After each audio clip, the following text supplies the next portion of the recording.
Hello à tous, ici Skull Shadow et... Oui, je sais, Donjons et Dragons est sorti, c'est bien pour ça qu'on va parler d'Avatar 2. Alors oui, je sais aussi que je suis très en retard, qu'Avatar 2 est sorti depuis plusieurs mois, mais que voulez-vous, c'est comme ça qu'on reste fidèle à soi-même, et bien que l'ayant vu très tard, je ne pouvais pas ne pas faire de critique sur le troisième film le plus rentable de tous les temps avec 2,24 milliards de dollars et des centimes. Et bien que vous connaissiez sûrement l'histoire par cœur, voici un petit résumé pour ceux qui n'auraient pas suivi. Donc, Jake Sully, le marine le plus chanceux de la Terre, vit très heureux avec sa dulcinée et toute sa nouvelle petite famille. Sur ce, les grands méchants humains reviennent, bien sûr, ce qui pourrait s'apparenter à une invasion extraterrestre. Pour protéger sa famille, Jake va abandonner littéralement son peuple et tous ses amis pour emmener sa famille dans un autre peuple, sans se soucier que sa décision pourrait mettre également ce nouveau peuple en danger. Ah, et ce nouveau peuple habite au bord de l'eau, parce que c'est le titre du film. Du coup, on va faire connaissance avec les mœurs et coutumes de ce nouveau peuple, et on s'attend bien sûr à ce qu'il y ait une grosse baston avant la fin. Voilà, ce résumé m'a pas l'air trop mal, et il va sans dire que cette critique risque de spoil pas mal de choses. Alors, qu'ai-je pensé de cet Avatar 2 ? Eh bien, je ne vais pas vous le cacher, il était meilleur que ce à quoi je m'attendais. Surtout parce que, comme tout le monde après avoir vu la bande-annonce, j'avais peur que ce soit un repompage sans imagination du premier, on va quand même y revenir plus tard, et que depuis que Disney a racheté la licence et qu'on sait que cette dernière va se faire Star-Wariser, je m'attendais évidemment à ce que le film soit entièrement cousu de fil blanc et de déjà-vu, sans plus d'imagination. Mais au final, le film m'a plutôt agréablement surpris, bien qu'il ne soit pas parfait, et quelque part cela me frustre pas mal vu que j'avais déjà préparé un jeu de mots au cas où si le film était mauvais. Dans la réalité alternative 233, où Avatar 2 est un AV absolu. Hello à tous, ici Skull Shadow, et aujourd'hui on va parler d'Avatar 2, ou plutôt devrais-je dire d'Avatar D.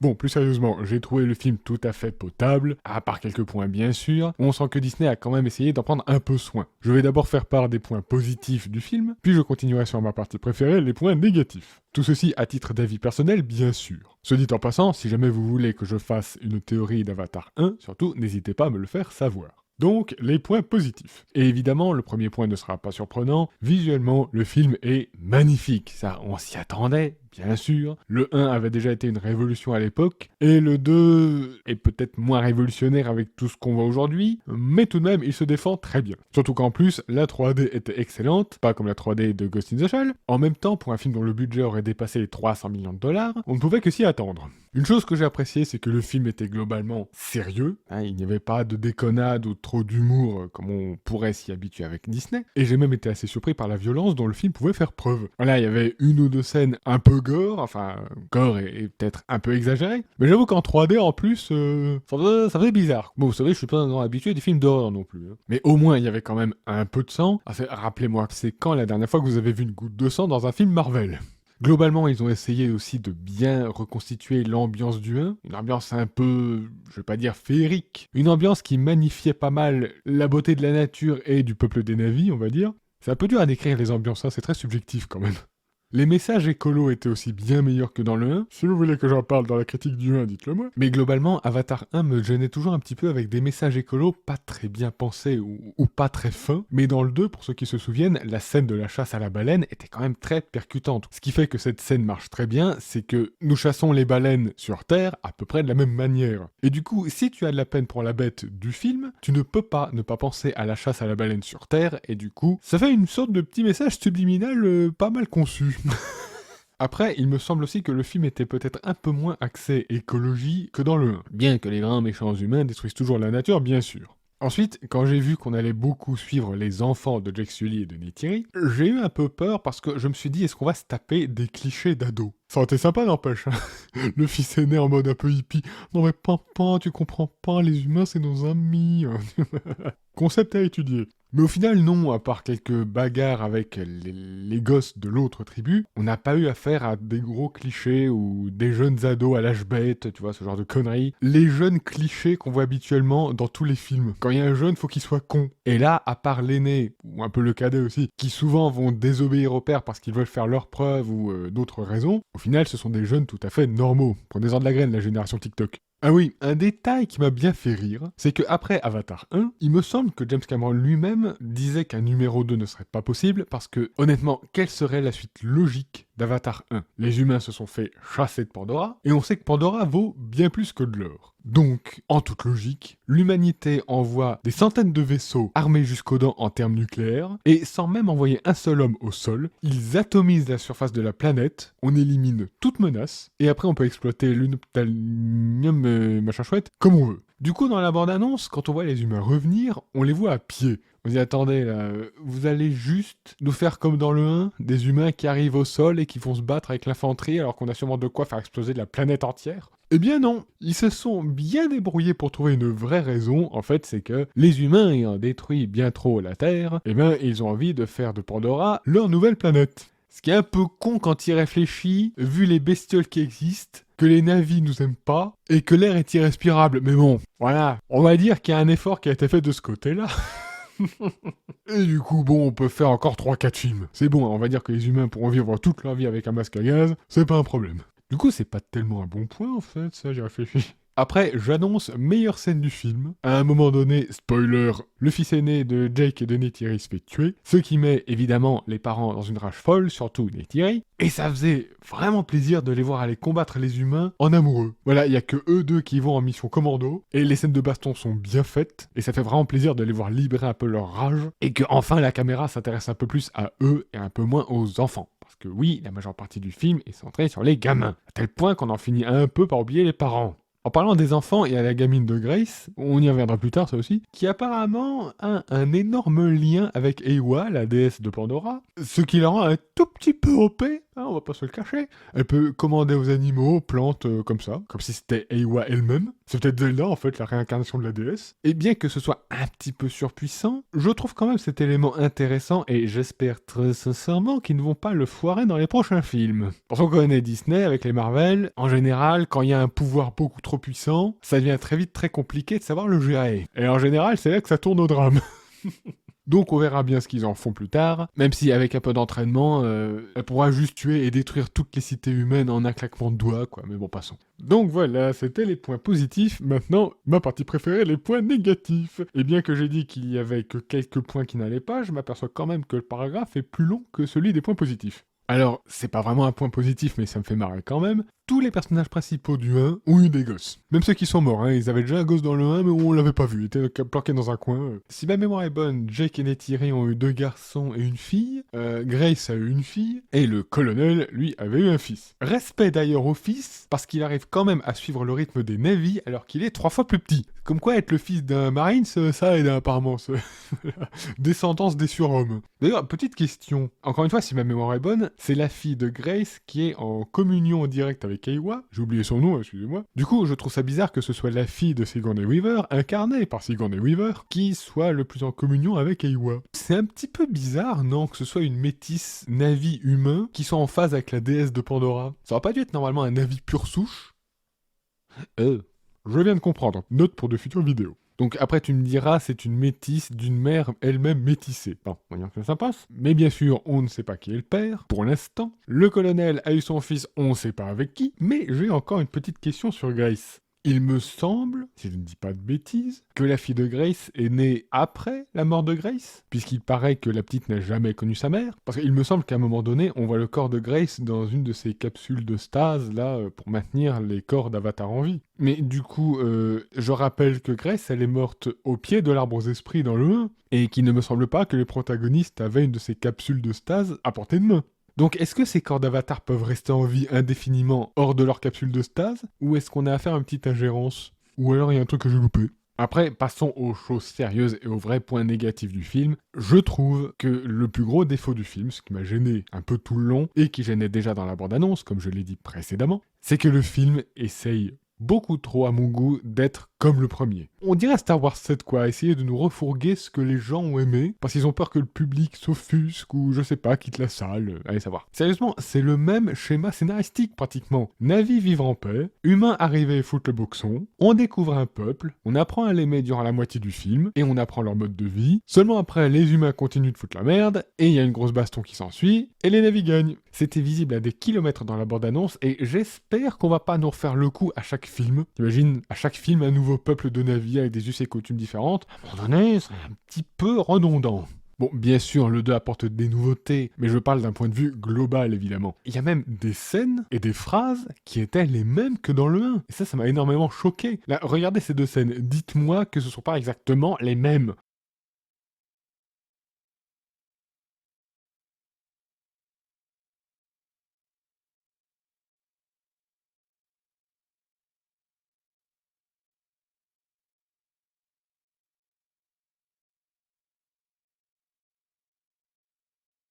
Alors après, on va dire, oui, mais peut-être qu'ils ont voulu faire un clin d'œil pour montrer qu'il arrive au fils exactement la même chose qu'au père. Oui, enfin, c'est pas obligé, c'est bon. Je sais bien que chez Disney, les enfants sont toujours pris dans une boucle temporelle qui les condamne à revivre la même chose que leurs parents, mais quand même, quoi. Sans compter cette phrase-là, c'est exactement la même que dans le 1. À un moment donné, les deux films étaient tellement semblables que j'ai eu peur en voyant une de ces grosses baleines, là j'ai oublié le nom de ces créatures. Quand j'ai vu son design, avec des pics sur la tête et tout ça, j'ai tout de suite pensé à Toruk, le gros volatile rouge qu'il y avait dans le 1. Je me suis dit, mais attendez, me dites pas que ça va être le Toruk des navis de la mer, s'il vous plaît, quoi. Soit dit en passant, ils ont peut-être des créatures qui peuvent aller sous l'eau, mais qui volent aussi. Parce que voilà, quoi, c'est bien pratique d'aller dans l'eau, mais pour les scènes de combat et les poursuites, c'est quand même mieux d'être à l'air libre, hein, on va pas se le cacher. D'ailleurs, si vous me croyez pas, le film est tellement le même que les mecs se sont dit, tiens, si on ramenait le même méchant. Je sais pas, on aurait pu avoir n'importe quel autre humain, un méchant qui aurait pu être également mieux travaillé que celui du 1. Non, parce que celui du 1, franchement, gros militaire méchant poum poum, c'est pas très subtil. Et ça, c'est une des choses qui me dérange le plus, c'est que il t'explique comment le méchant revient à la vie. Bah en fait, on a une clé USB dans laquelle on a fait une copie de ton ADN, tes pensées, tes souvenirs, voilà, tout ton pédigré il est là-dedans. Ce qui veut dire que si le méchant meurt, on peut le ramener à l'infini. Il suffit d'avoir un corps de Navi, un peu d'ADN et puis c'est bon, voilà. Donc en fait, tout le monde, maintenant, chez les humains du moins, et peut-être même chez les gentils si jamais ils mettent la main sur cette technologie, est immortel. Ce qui, à mon goût, met beaucoup de plomb dans l'aile dans les enjeux que peut présenter le film. Si jamais les scénaristes le veulent, ils peuvent faire revivre n'importe qui. Alors oui, c'est intéressant de voir le méchant revenir sur les scènes du 1, qu'il n'avait pas en souvenir du coup, il voit son corps. D'ailleurs, je me souviens plus exactement à partir de quand il n'a plus de souvenir de son lui d'avant. Et bon, toujours est-il que cette idée de faire revenir n'importe qui, n'importe quand, ça m'inquiète un petit peu pour la suite. Chaque fois qu'on va voir un personnage principal mourir, on va dire non, mais peut-être que dans le prochain film, miracle, il va revenir quoi. Peut-être même qu'il pourra faire revenir un gentil du côté des méchants. Ça pourrait être intéressant par contre. Mais on espère quand même qu'ils vont pas en abuser. Parce que franchement, voilà quoi. D'ailleurs, c'est mignon cette technologie, hein. Merci la science-fiction. Dans le 1, on t'explique pas du tout comment fonctionne leur machine à laver pour prendre possession du corps de Navi. Dans le 2, on t'explique pas du tout comment on arrive à mettre une personne entière dans une clé USB. Mais bon, allez. On va dire que ça marche, et puis c'est tout. Petit point positif quand même, je suis heureux qu'il n'ait pas fait mourir le méchant dans le 2, parce que ça aurait voulu dire qu'ils allaient le faire revenir dans le 3, encore dans un nouveau corps. S'il vous plaît, on fait pas comme dans le chasseur et la reine des glaces. Et enfin, évidemment, comme dans le 1, le film est foutrement trop manichéen. Déjà, c'est ce qui me gênait dans le 1, sans trop rentrer dans les détails. Tous les gentils sont des gentils scientifiques écolos gentils, à part le héros qui devient très gentil et une militaire qui désobéit littéralement aux ordres. Genre les Marines, ils sont conçus pour ça, tu sais. Et tous les méchants sont des gros militaires musqués qui ne pensent jamais comme il faut. Et tous des gros connards juste attirés par le pognon. C'est tout. Il n'y a jamais de nuance entre les deux. Même que dans le 2, il y a un scientifique qui bosse pour un connard, et il est toujours en mode « Oui, mais moi, je suis pas d'accord avec ce que vous faites, et gna gna gna. » Bah, t'as qu'à arrêter de bosser avec eux aussi. C'est pas en allant toujours voir des bêtes se faire tuer que tu vas en apprendre plus sur elles. La seule fois où on a eu un personnage avec un peu de nuance, à mon goût, c'était dans le 1. J'ai oublié son nom, hein. Le Navi qui n'aimait pas Jake au début, mais qui était un peu un connard avec lui, et qui après l'a accepté tel qu'il était parce qu'il avait un gros piaf, et a accepté de le suivre comme chef. Voilà. Aussi, on va pas se mentir, pour un film de 3h10, l'intro était un chouïa rapide. Non, sérieusement, je ne demande pas à ce que le film me montre tout ce qui s'est passé depuis la fin du 1 jusqu'au début du 2. Mais là, l'intro, en genre 5 minutes, je crois, un truc comme ça, enfin très rapidement, je trouve, on passe de « je suis heureux avec ma famille, je suis chef, j'ai mes gosses, tout ça, les humains arrivent, ils construisent tout, la guerre reprend, 1 an plus tard ».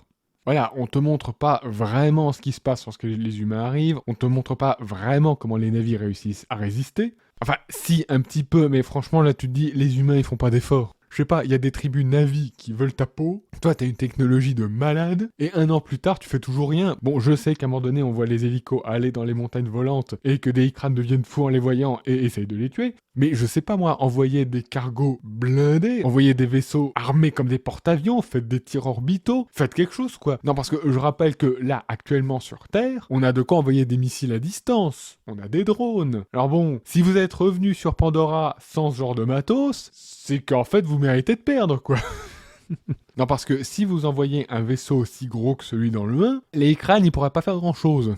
C'est là où tu t'aperçois du problème. Avatar 2 n'aurait peut-être pas dû vraiment exister si on se base sur de la cohérence. Normalement, les humains gagnent, et c'est tout. Parce que ce qui me fait marrer, c'est qu'au début du 2, on ne voit les humains aller se battre qu'avec les mêmes appareils que dans le 1. Ils ont leurs gros mechas, les mêmes petits hélicos, et rien de plus, ils savent très bien ce qui les attend. Alors pourquoi vous n'employez pas les grands moyens? Si aujourd'hui on a des drones et des tirs orbitaux, alors pourquoi dans le futur ils ont pas mieux? Et puis alors, chose qui me fait rire aussi, au début on voit Jake et d'autres guerriers faire de la résistance et faire dérailler un train, mais c'est le futur.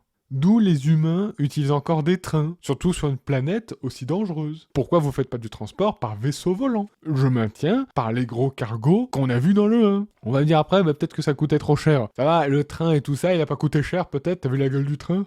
Un petit défaut aussi que j'ai du mal à comprendre, c'est qu'il y a très peu de scènes de nuit. On est d'accord, dans le premier film, c'était les scènes les plus belles parce que les plantes brillent, il y a du bleu, du mauve, c'est juste magnifique. Et c'est le cas aussi dans le 2, mais vu que ce qui brille se passe majoritairement sous l'eau, forcément on en verrait peu. Mais en même temps, c'est terriblement dommage de toujours se priver d'une telle chatoyance visuelle. Pour un peu, on se croirait dans Avatar sur Wii. Ceux qui ont joué au jeu, souvenez-vous, les niveaux nocturnes étaient vraiment classe, et il n'y en avait que 2. C'est quoi cette tendance à toujours fuir la beauté? Une autre chose aussi qui m'a un peu énervé, même beaucoup énervé au bout d'un moment, c'est Jake. Le mec, il parle tout le temps à ses gosses comme à des soldats. Alors, qu'il leur parle comme ça durant une mission, ok. Mais même à la maison, et là, repos. Faut se mettre en rang quand il rentre à la maison, quoi. Je sais pas, il y a jamais une scène où Jake leur parle, on va dire, un peu normalement, je veux dire, à ses fils. Pas à toute la famille, évidemment. À la petite dernière, il va pas lui parler comme ça, évidemment. Mais voilà, il est jamais vraiment paternel. Il leur parle toujours comme à des soldats, sans plus. Ce qui m'amène d'ailleurs au deuxième point un peu énervant. Il n'y a jamais de vraie scène où on voit la famille normale, heureuse. Alors si, un peu au début, on les voit pêcher, on les voit s'amuser comme ça. Mais c'est quand ils étaient plus jeunes, les gosses, hein. Durant tout le film, je me souviens pas de mots vraiment tendres entre Jake et Neytiri, d'un moment où il parle normalement à ses enfants, ou... Non, je sais pas, on est toujours poursuivi par le scénario, par le danger de l'histoire, et après quand il y a des dialogues, c'est toujours soit des moments graves et importants dans l'histoire, soit on vous parle comme à des militaires. Je sais bien que c'est à Marine, mais quand même, il y a eu des parents que je sache, lui aussi. À un moment donné, je me disais même, Neytiri, tu pourrais intervenir là, dis quelque chose, dis-lui, oh mec, c'est tes fils, c'est pas ton armée, je sais pas, fais quelque chose, quoi. Qu'est-ce qu'il y a d'autre déjà? Attendez que je revoie mes notes. Ah oui, les baleines. Oui, je vais les appeler les baleines parce que, comme j'ai dit tout à l'heure, je me souviens plus du nom de la créature. J'ai bien aimé ces créatures. Le fait que ce soit des mammifères marins très intelligents, ça rappelle évidemment les créatures sur Terre. Mais il y a quand même une petite question qui se pose. Les navis de la mer, j'ai oublié le nom de leur tribu évidemment, puisqu'on parle de la mer, je suis poisson rouge à mes heures, ils nous disent que ces baleines sont extrêmement intelligentes, qu'elles peuvent même connaître les mathématiques, l'astronomie, je sais pas, plein de choses. Dommage qu'elles n'aient pas des pouces opposables pour faire une vraie civilisation, n'est-ce pas? Et à un moment donné, on voit les baleines et les navis parler entre eux. Les navis s'expriment avec un langage des signes qu'ils utilisent sous l'eau, sinon glou-glou. Alors que les baleines comprennent le langage des signes, ok, ça me va. Mais tu m'expliques comment les navis comprennent le langage des baleines? Parce que c'est juste un chant de baleine, en fait. Il n'y a pas de mots, il n'y a pas de phrases. Je veux dire, déjà que j'ai énormément de mal avec ça dans les Star Wars. Lorsqu'un robot ou qu'un Wookiee parle et que les gens le comprennent, ça me fait toujours marrer. Ou alors, ils ont des traducteurs universels dans l'oreillette, mais bon, passons. Mais Star Wars, c'est vieux, donc je pardonne. Là, on est en 2023. Alors oui, je chipote sur des détails, mais c'est le genre de choses où, dans la salle de cinéma, je suis en mode... Pardon, tu lèves les mains au ciel en mode explication. Est-ce que quelqu'un peut clarifier cette chose-là dans le scénario, s'il vous plaît? Bref, poursuivons sur les baleines. Il y a un petit truc que j'ai trouvé un peu bizarre aussi. Ou alors c'est que comme ça fait quelques semaines que j'ai vu le film, il y a des éléments que j'ai oubliés, hein, c'est pas impossible non plus. On voit les connards de chasseurs qui chassent une baleine entière uniquement pour un produit qu'elles ont dans la tête, qui ralentirait, voire stopperait même le vieillissement humain. Et du coup, on parle plus du tout de l'unothalinium, le métal qu'il y avait dans le 1. Quand il réfléchit, la planète, elle est en or pour les humains. Il y a que des trucs qui sont trop bien. D'ailleurs, un petit truc aussi. On va dire, oui, mais les humains, ils sont méchants parce que tu les baleines et tout ça, tout ça. Oui, bien sûr, mais imaginez une petite seconde que ça existe vraiment. Qui est un animal, qui est un produit qui permet aux humains d'être immortels. Alors oui, c'est méchant de les tuer. Mais osez me dire, qu'en sachant ce que cette créature peut faire pour vous, vous n'envisageriez pas un petit peu de chasse quand même? Bon, le mieux serait évidemment de prélever un peu de produit et essayer de le synthétiser, mais d'un autre côté, je me dis, je peux pas en vouloir aux humains de chasser les baleines pour cette raison, en fait. Je peux pas vraiment leur en vouloir. Bon, j'en veux au connard de capitaine, bien sûr, parce que c'est un connard. On pouvait en vouloir aux humains dans le 1, parce qu'ils étaient là juste pour un minerai qui se vendait vachement cher. Bon, on pouvait le remplacer, ce minerai. Mais là, tu dis, zut quoi, ce produit rend les humains immortels. C'est une sacrée découverte que je sache. Alors oui, ils s'y prennent mal. Mais dans le fond, je comprends un petit peu. Les écolos, me tapez pas dessus, s'il vous plaît. Je n'ai pas dit que j'approuvais la chasse à la baleine pandorienne non plus. Et après, il y a une question en suspens à laquelle je n'arrive pas à répondre. Au début du 2, on te dit que les scientifiques sont tous restés. Enfin, peut-être pas tous, mais une bonne partie. Comme quoi, tous les scientifiques sont gentils, tous les militaires, ils sont méchants. Voilà, c'est subtil. Et du coup, ils sont restés dans l'ancienne base des humains, la base minière.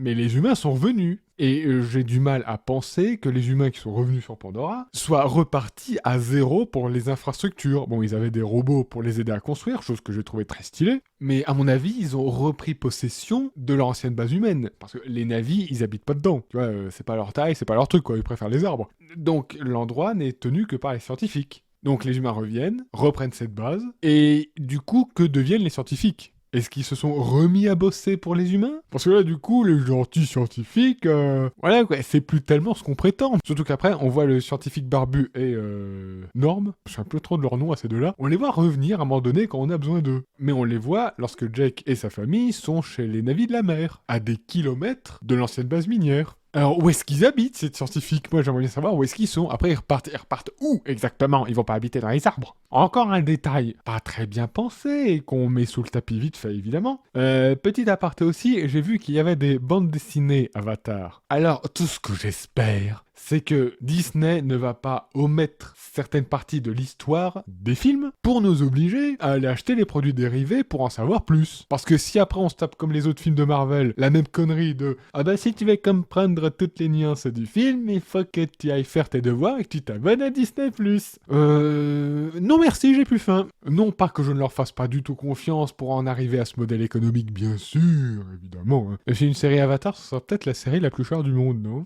Et enfin, une chose que j'ai moyennement appréciée aussi, c'est la fin du film. La fin est un peu longue. Après la grosse baston, on revient sur le gros bateau des humains. Les enfants se font capturer, on les libère. Ils se font recapturer, enfin certains seulement, et les autres enfants libres reviennent les libérer. Et puis après les parents reviennent se battre. Et après tout ça, le bateau coule, se retourne, et on a l'impression que Neytiri et certains enfants vont mourir noyés, tout ça, et là, quel suspense. Sauf que on sait bien qu'ils vont pas mourir. Ça, c'est une des choses avec lesquelles j'ai beaucoup de mal dans beaucoup de films. C'est ce genre de faux suspense. Tu sais très bien qu'il va rien se passer. Et le film fait traîner. Et traîner. Et toi, t'es là, mais c'est bon, je sais bien qu'au dernier moment, il y a Billy qui va venir avec son hélico et tout ira bien, qui finira bien. Alors, j'avoue que le fils aîné qui meurt, je l'avais pas vu venir. Mais en même temps, il y avait beaucoup de gosses depuis le début. Et le fils aîné, on l'avait pas vu beaucoup. Donc ça, pour faire un semblant de gravité, on fait mourir les figurants. Rares sont les films qui, chez moi, provoquent ce sentiment du « mais comment ils vont faire ?» Mais là, ils sont complètement perdus. C'est très rare. Et du coup, quand il y a ce genre de séquence un peu longue, bon...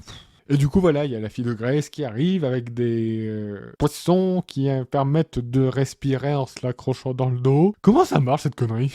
Là encore, merci à la science-fiction, on n'a pas besoin de l'expliquer. Et d'ailleurs, une petite question, si vous avez des poissons tout à fait dociles et lents, que vous pouvez juste vous accrocher dans le dos, qui vous permettent de respirer à volonté dans la mer, pourquoi vous les mettez pas à chaque fois ? Pourquoi vous retenez votre respiration ? Pourquoi au début on essaie d'apprendre aux navis de la forêt à nager sans leur mettre ces remontas dans le dos ? Je sais pas, c'est des débutants.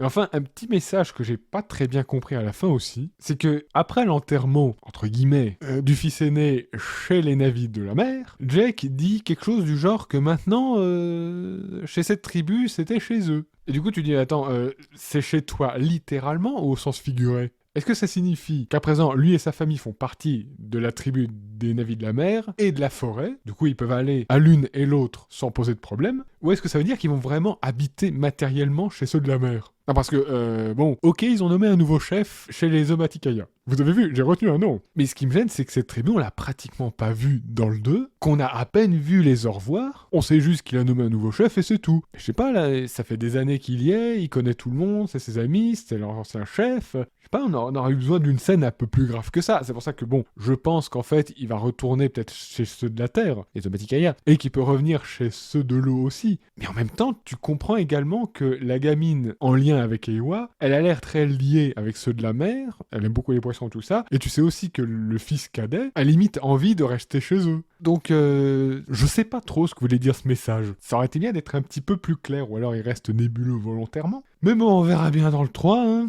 Comme je l'ai dit au début, le film était loin d'être aussi mauvais que ce à quoi je m'attendais, mais en même temps, on aurait pu faire mieux sur beaucoup de points. Il y a des points qui m'ont vraiment surpris. Le coup des baleines, qui sont les frères et sœurs spirituels de chaque Na'vi de la mer. Ça, c'était très stylé, c'était une belle culture. En même temps, c'est pas trop dur quand la créature, tu peux parler avec elle, quoi, mais en passant. Le lien entre le fils humain et son père colonel, ça, c'était une des choses intéressantes, et j'aimerais bien qu'ils approfondissent un peu la chose. J'ai même eu l'espoir d'une rédemption pour le colonel. Tout simplement parce qu'à un moment donné, le colonel et ses sbires, qui sont tous des gros mercenaires très cons et violents, parce qu'on n'aime pas être subtil, vont voir Leikran dans la montagne volante, et alors qu'ils sont sur le point d'en endormir un pour le posséder, le fils dit ah bah là, lui, mon père, il aurait jamais eu recours à ce genre de petit gadget, quoi. Lui, c'est un homme, tu vois. Et le chef, il prend ça hyper personnellement et il y va. Alors qu'il a pas du tout été entraîné pour ça, alors que Jake, lui, il avait quand même un petit gadget, enfin voilà, un petit filet pour essayer de bâillonner la bête. Lui, le colonel, rien à foutre. Il y va, à main nue, et il y arrive. Ça, c'est badass. Et du coup, après, à un moment donné, je me suis dit, tiens, il fait connaissance avec le monde des Na'vi. Il voit ce que c'est que d'être en lien avec une autre créature. Et tu dis, mais est-ce que le colonel va faire le même trajet que Jake Sully? Est-ce qu'il va lui aussi apprendre à connaître ces extraterrestres et au final s'attacher un peu à leur monde? Et ça, c'est une chose que j'aimerais beaucoup voir. Surtout si en plus son fils a été élevé par des Na'vi, qu'il connaît leur monde et qu'il pourrait peut-être le sensibiliser, enfin, si jamais il se revoit un jour, bien sûr. Là, je me suis dit, tiens, ce serait un truc très intéressant. On verra bien si dans le 3, ils vont dans ce sens-là, même si bon, le 3 et le 4 sont déjà tournés, parce qu'on sait évidemment que le film va engranger des milliards de dollars, donc on n'a pas besoin d'attendre l'avis du public. Mais bon, entre le méchant qui aura peut-être une rédemption, entre une fille qui est peut-être l'incarnation d'Ewa, et de futurs grosses bastons entre les Na'vi et la méga civilisation humaine qui est en train de se construire, parce qu'avec des robots comme constructeurs, forcément, ça va très vite. Il y aura bientôt une mégalopole au beau milieu de la forêt. Je pense qu'il y aura quand même des jolies choses à venir dans les prochains films, mais en même temps, la vitesse de production me fait très peur. Mais bon, difficile d'en dire du mal avant d'avoir vu, on verra bien quelle direction ils prendront pour les prochains opus. Et moi je vous remercie d'avoir regardé cette critique jusqu'au bout, et je vous donne rendez-vous pour de prochaines vidéos, critiques ou théories. Bonne soirée à tous.